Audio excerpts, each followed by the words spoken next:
Hello guys! Ayan, nagluto ko ng chicken. Ayan, durug-durugin ng kaunti para maano siya guys.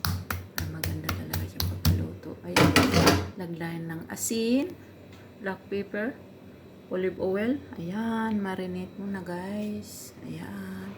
Pagkatapos na marinate, may prito na guys. Ayan. I-frito siya guys. Okay? Ayan. Tapos iwa-iwa mo na lang yung mga recipe, onion, garlic, at saka big pepper, onion. Ayan na guys.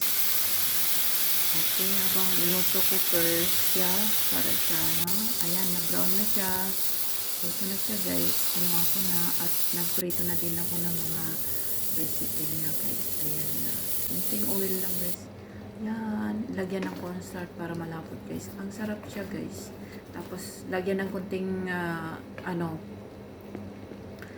lemon juice. Napakasarap siya guys. Tapos chili. Ayan, ilagay ko na yung chicken. Napakasarap siya guys. Pwede nyo i-try.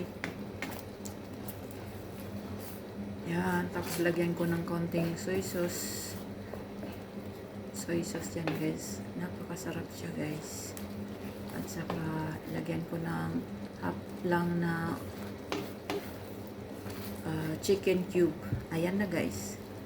Salamat po sa panonood ng video. Thank you so much. Thank you. Please subscribe my channel. Please. And share and like. Thank you so much. Siyempre may kanin guys. Ayan. So may isda din. Thank you so much. Thank you.